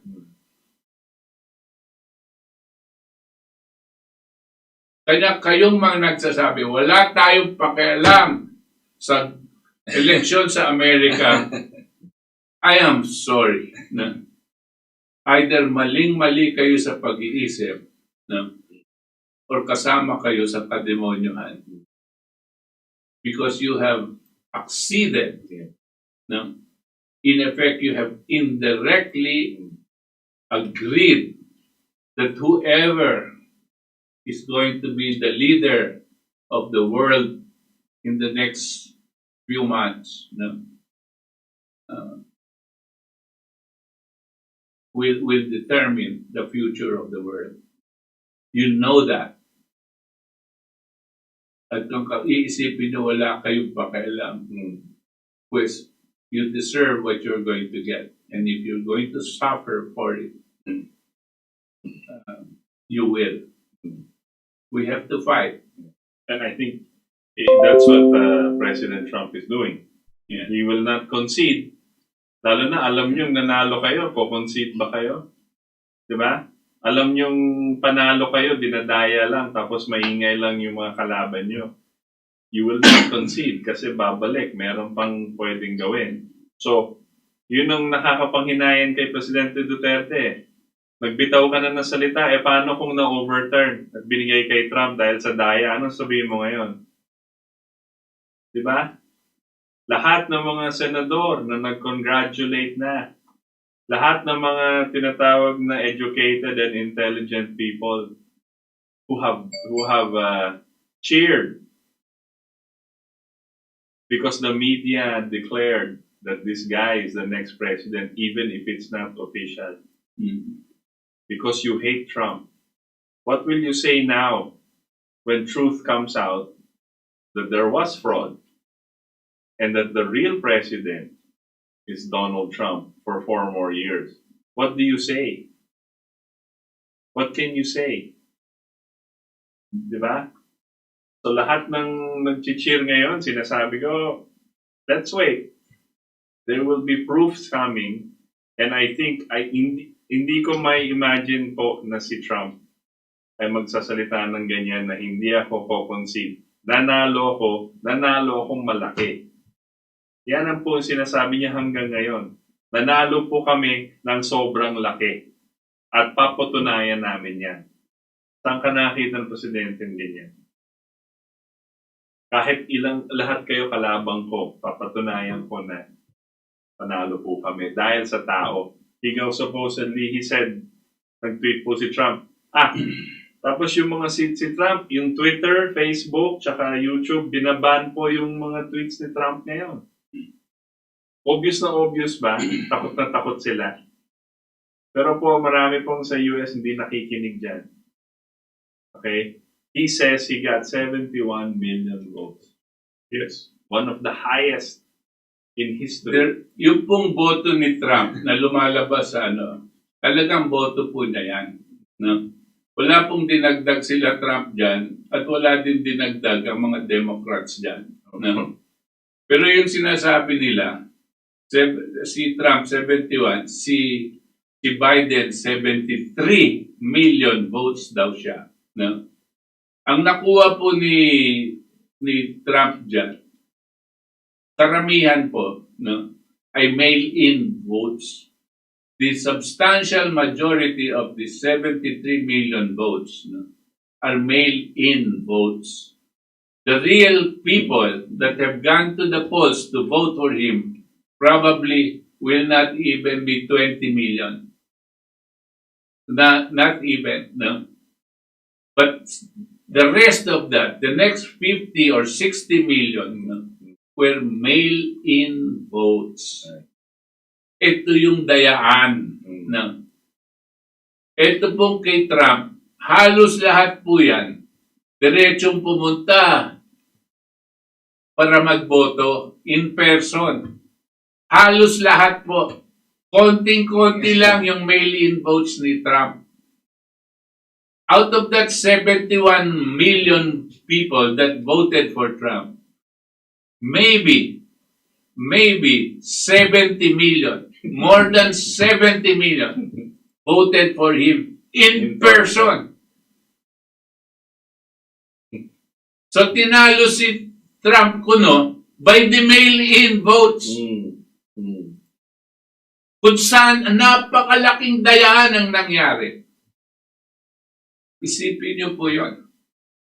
Tsaka dito, pag binilang niyo po yung mga registered voters and number of voters that cast their ballots, more than 96%, 97% ang voter turnout. Hindi ba naman? Halos 100%, 100%. Isipin niyo naman mabuti yan. Paano mangyayari yan? It cannot happen. Statistically improbable and impossible. So you want to go to the questions? Yes. So, yan po ang aming masasabi tungkol dito sa eleksyon. Antabayan nyo po, hindi pa tapos ito. Hindi pa tapos yung laban. We will be talking about the legal fight now because it has shifted. The battle has now shifted to the legal, and then it will go to the courts. Yes. And we will see what is happening and whatever is the additional evidences that will be brought out in the process. Meantime, wag po tayong maniwala sa mga mainstream, ha? GMA, lahat ng news na binabasa nyo, lahat ng sinasabi niya, lahat sa radyo, na panalo na si Biden, hindi po totoo yan. CNN hindi pwede magproklama ng panalo. Yes. Mr. President, ang CNN, tsaka yung Fox News at itong mga nasa mainstream media are not empowered to proclaim the President of the United States. Yeah.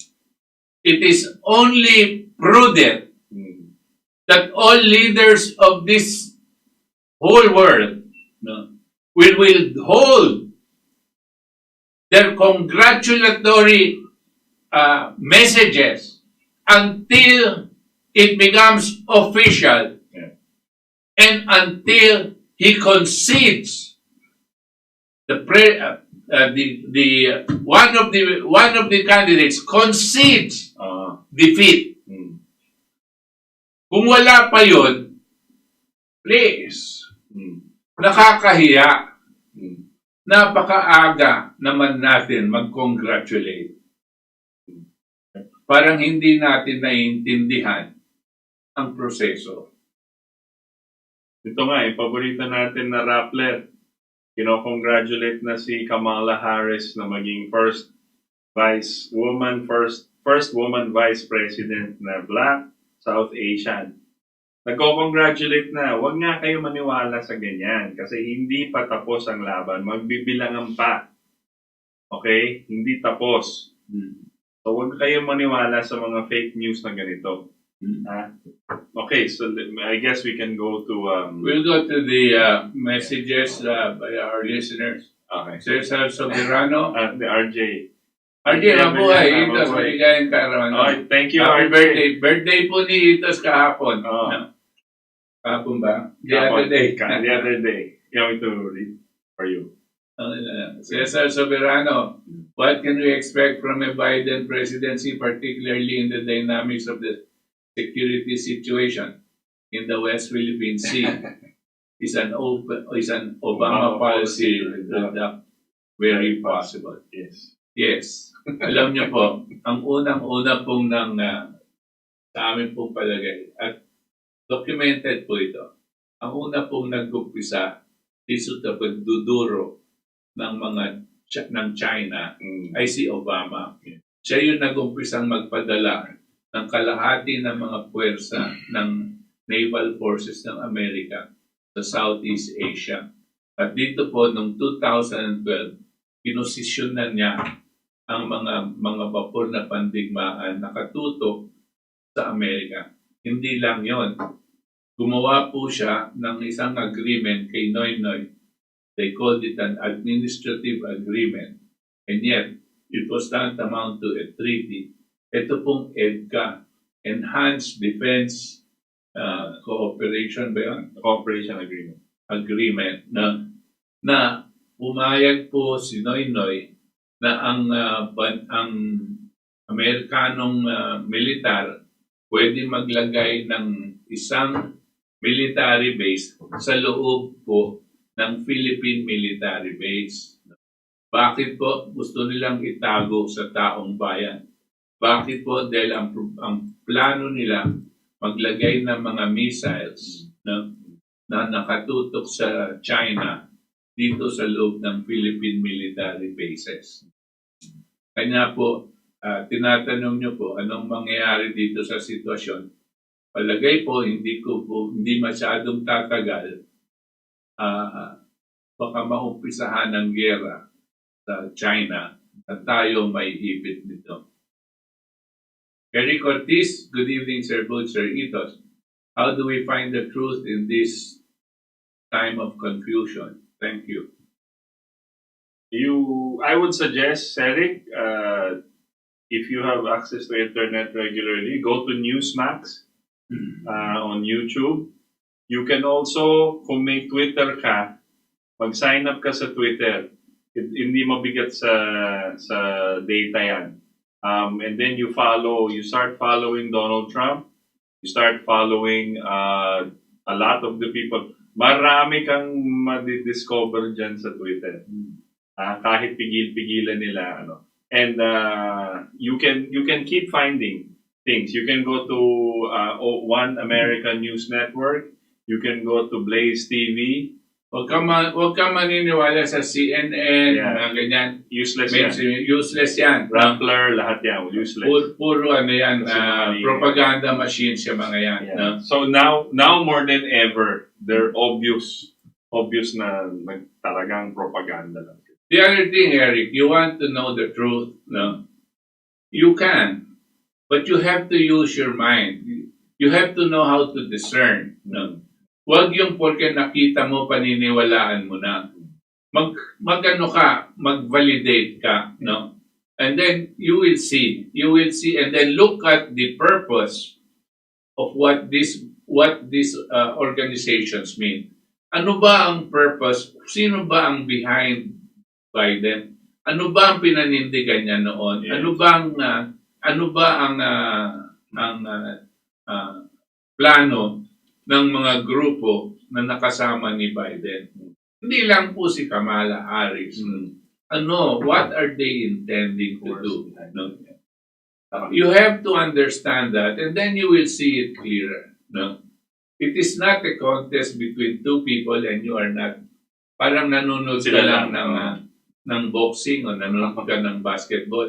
Kung sino manalo, baliwala sa buhay niyo. Hindi. You have to see to it. No? You must remember that this contest that you're watching, no, involves you and your family and your children. And you have to look at it from that side. Then you will be interested. Kung wala kang pakialam dyan, no, at ayaw mong wala kang interest, gusto sabihin wala kang interest sa pamilya mo at sa kinabukasan ng anak. Jingal. So, hindi pa pala confirm na si Biden ang presidente kasi wala pa final pronouncements ang court. Preconditioning ang ginagawa ng media sa Amerika. Totoo po yan. Hindi lang pong court kasi hindi lang iisang court. Kailangan marami. Pagkatapos may kita po natin kung saan papunta ito. At baka makapasok ang Korte Suprema ng federal ng buong Estados Unidos. Kasi po merong kataas-taasan na hukom ng buong bansa. Meron din silang kataas-taasan na hukom, pero doon lang sa estado. No? So, titingnan po natin ang tabayanan po nila. Alright. Julio. Good evening, Sir Butch. Ngayon lang nangyayari ang nagkaroon ng Philippine-style election na sa US. Philippine-style election. Ang nakakadismaya na Philippine-style is madaya na election protest. I can also contribute to that. May nangyari na yung dati, yung year 2000, yung pinaka-recent, na si Al Gore, sinabi ng media, nanalo na siya. Meron na siya president-elect. So parang, since hindi pa official, based on their count and their guess, is they project that Al Gore will win. Eh, nagkamali sila. Kasi nagprotesta tong si George Bush, sabi niya, recount dyan sa isang estado. Tapos, in-overturn ng korte. Tama si George Bush, binilang ulit, talo si Al Gore. Si George Bush yung presidente. So, nangyari, instead of January 20, nauupo si George, yung presidente, naging February 21. So, may oras pa. Eh ngayon, hindi lang isang estado. Many states, probably all states, may dayaan. So, malaking-malaki to. Never in the history of America na ganito kalaki in the modern era. And it's nice to see because imagine po si Trump, parati niya sinasabi, nanalo ako, malaki ang panalo ko, alam namin yon. Landslide. Landslide na sinasabi niya. Ba't ang tapang niyang gumanon? Kasi madali naman patunayan kung nambobola lang siya o hindi. Pero if what we know about Trump these past 4 years, hindi siya nagsasalita na hindi nagkakatotoo eh. Yun ang nangyari. So abangan natin, next week will be fun. Magpakita tayo. So, Rodolfo Del Mundo watching from Lipa City. Hello, Rodolfo. Abelardo Alipio Peralta, maaari po ba mawalan ng prangkisa ang mga mainstream media? Yan. Pag napatunayan na hindi nanalo si Biden, ay nako. Ganito yan, pag napatunayan na kakuntsaba ang mainstream media dito sa Pandaraya, no? Siguro, baka mawalan sila ng prangkisa, no? O makulong yung mga ibang taong kakuntsaba. Kasi pwedeng individual lang yan eh, no?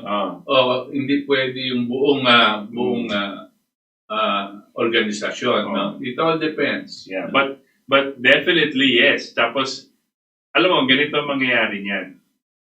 Pag napatunayan na alam ni Biden at yung organization ng Democrat na nandaya sila at sinubukan nilang nakawin ang eleksyon at napatunayan nila yan, treason po yun.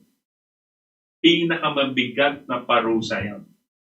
Tapos maximum penalty. Maximum penalty yan. Tapos pag napatunayan pa na yung mga mainstream media, yung mga boss ng news, yung mga ganon, nakasama dyan, kasama sila sa kaso kasi betrayal yan ng United States. parang sinasabi sa Artikulo 12 that if the president does not, di ba, fulfill any of those functions, he can be taken to court. Nasabi sa Constitution, yung Constitution ng US, klaro rin sa ganyan. So that's a very, very heavy. Raz Mendoza, ano pa magiging status ng election at winning candidates? Yun na nga. So it's still being decided because nga may mga kaso per votes. So, per state. So, hindi pa tapos ang boxing, malayo pa. And right now, pag inaabangan niyo yung mga Twitter at yung mga ibang alternative media na magiging mas credible pa sa mainstream media, nakikita nyo, nagpapalit pa yung mga boto. So, hindi talaga tapos. Huwag kayo maniwala, mga sinungaling yan, yung mga nakikita natin sa news. Lahat Mainstream sila. media po, mind conditioning na yan. Ito kasinungalingan ang itunutulak para pumasok na po sa mind ng mga tao. Kaya huwag po kayong papagawain. Alam na po natin ng sistema yan, hindi ba? No? Sadly. Buhay natin yan dito eh. Sadly, alam na natin yan. So, Nelia Tasara, please, your comment on this, Mr. Butch, Mr. Itos. Was Andy Bautista of Philippine Comelec rumored to be in USA, hired by Democrats to train USA pollsters? to this fraud. Alam niyo po, kung madalas pag minimension natin yan, tawanan lang tayo, no? Pero alam niyo, hindi po malayo na ganyan. Hindi lang po si Andy Bautista, no? Ay, nako. Lahat po ng mga ibang mandaraya dito, no? Baka nandun din at nagtuturo sa kanila kung paano ginagawa natin dito, no? Kasi po, si George Soros kasama po yan eh, di ba? Yung mga may-ari ng Smartmatic, kasama dyan si George Soros yan.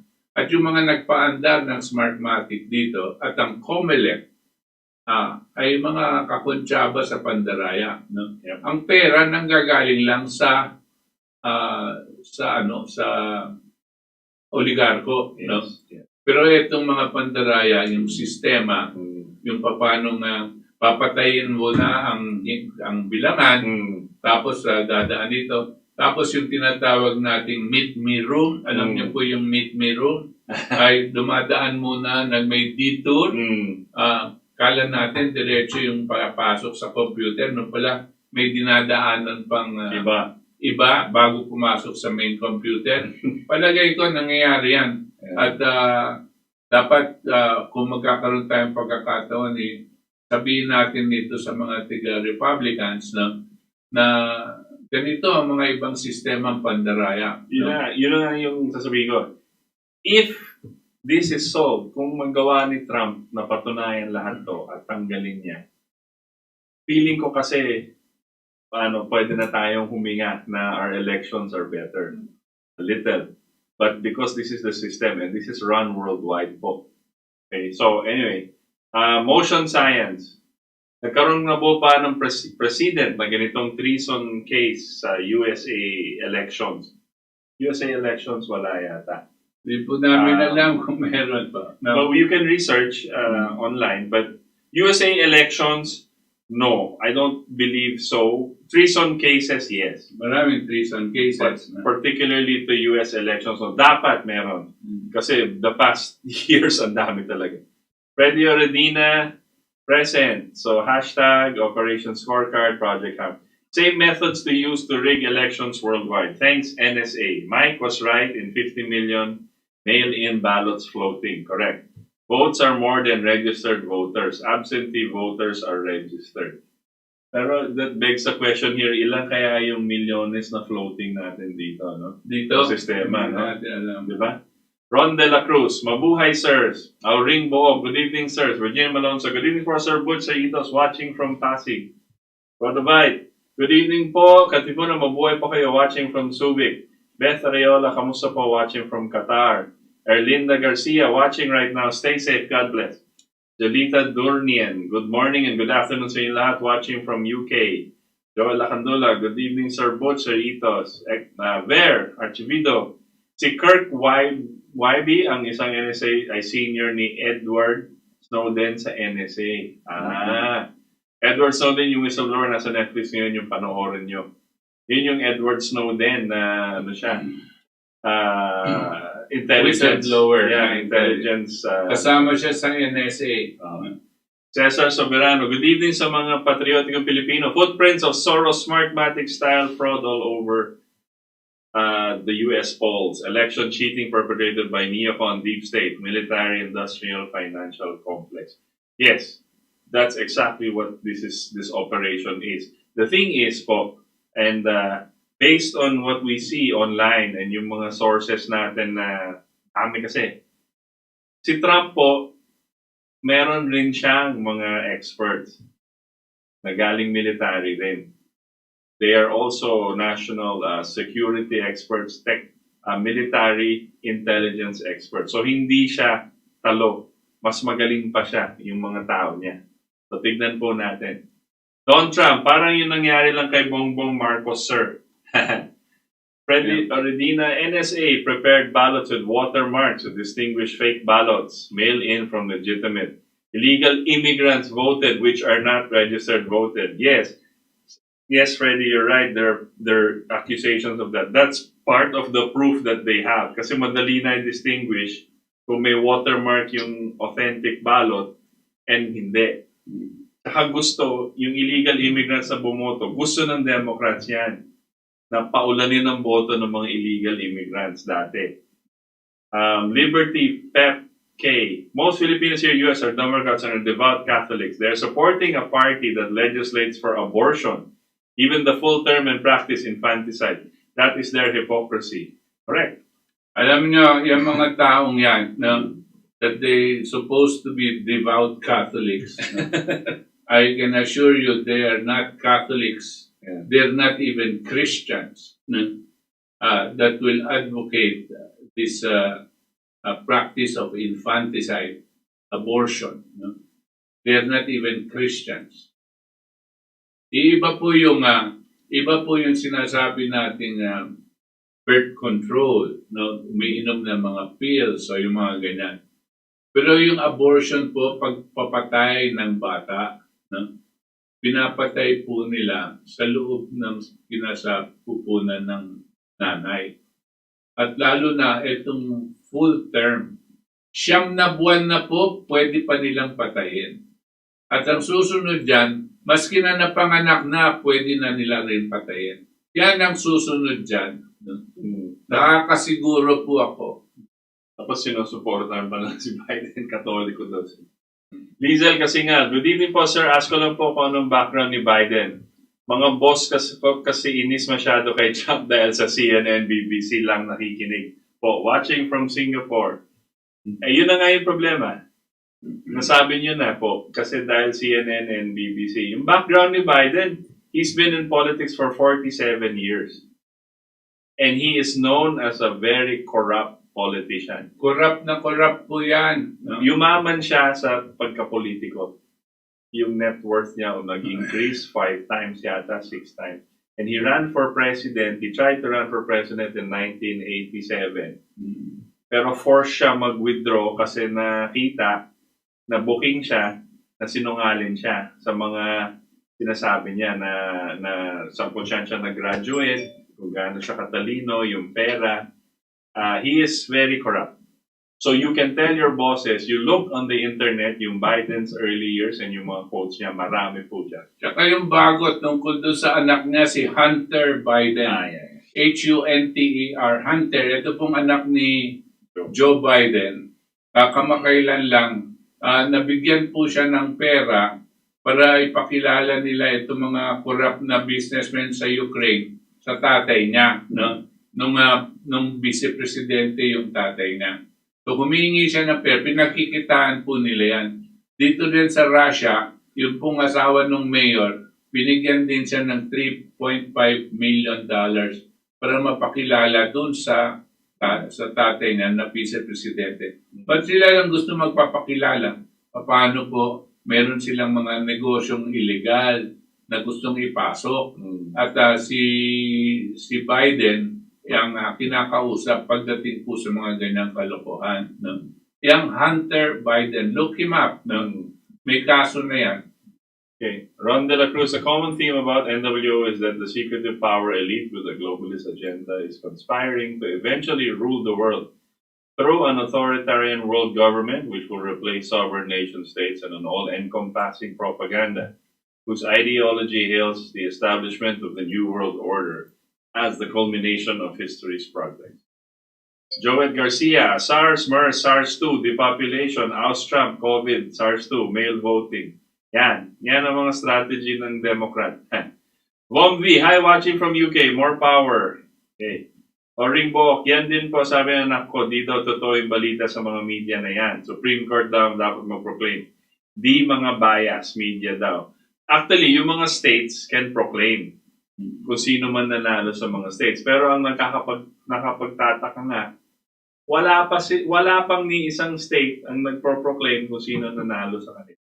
Kasi paano po may kaso? May tenga, nakatenga. Hindi sila pwede mag-proclaim habang may kaso. Kailangan desisyonan nila yung kaso bago makapag-proclaim ang mga korte sa mga iba-ibang states. Right. That's the proper process. Pero itong media, again, mga sinungaling yan. Donald Trump, tapos pinagmamalaki ng mga Democrat na pinakamalaking boto na nakuha nilang standard bearer sa kasaysayan, si Biden. Pasalamat sila na mail-in ballot ng unlimited, correct, lalo na sa mga estado na kanilang kontrolado. Tama, Dom. Exactly that. George Dennis Miguel, bobo, analog na nga si Biden. Alain Paliones. Ng Santa Mesa, Manila. Magandang gabi po, Sir Butch, Sir Ito, sa lahat ng Katipunero. Mabuhay po kayo. Nelia Tasar, good evening to you. Thank you for bringing us the current info in U.S. elections. Also good that even your color theme for the day is like Trump and Biden too. Oo nga pala. Ako red. Jeremy Salvador, garapal masyado pandarayan ni Biden. Dapat pinatigil ni Trump ang bilangan. Yun na nga sinusubukan niya ngayon. Di po, ito ng damit namin, Philippine flag po yan. Red and blue. Natatawa yung technical na si Roxanne. Jose Oco, Sir, may habol pa ba si President Trump sa massive election fraud? Baka na magkaroon ng revolution pag nakaaklas ang mga tao laban sa gobyerno ni Biden. May habol pa. Hindi pa nga tapos. Wala pa. Alam mo, yung sinasabi mong revolution, kaguluhan, hindi po malayong pwedeng ganyan po mangyari. Na kinakailangan po desisyonan agad ng mga hukom sa iba-ibang estado itong sitwasyon na pandaraya. At naniniwala kami kung talagang maayos po ang kanilang mga hukuman, lalabas at lalabas na panalo po si President Trump. Right. At hindi na po nila masisira yan. Ito habang hindi pa nadidesisyonan, pwede pong lumawak ang unrest, kasi naghihintay po ang tao, pwede magkaroon ng konting kaguluhan. Gina Meniconi, magaling pa sila sa mga mind conditioning. Marami talaga naniniwala sa winner na si Biden. Correct. Akala nila bobo mga tao. Trump 2020. Correct. They think you're too stupid to go against them, to think for yourself. Christopher Guban, sana ang isang posisyon sa gobyerno ay isa lamang sakripisyo. Tunay na paglilingkod ng bayan walang korupsyon at wala din sana ng kapangyarihan na pwedeng abusuhin. Di sanang wag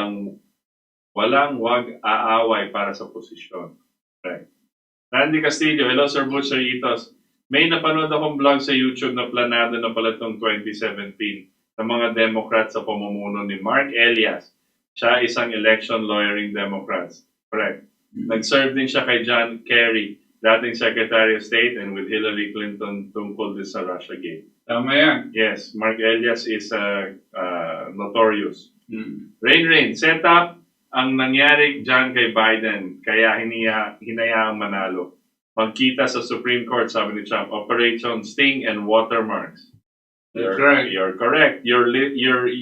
It's obvious that you're following certain people that were also following. Rain. Tuloy mo yan.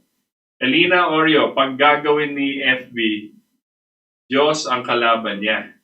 Revelation, time, and judgment. Kailangan ni Trump na lalaban siya, tapatan niya ang kalaban para matunayan ng mangyayari ang mass arrest and reset buong mundo na tuwino lahat at magbago ng sistema. Correct. He will fight. Hindi siya magko-concede.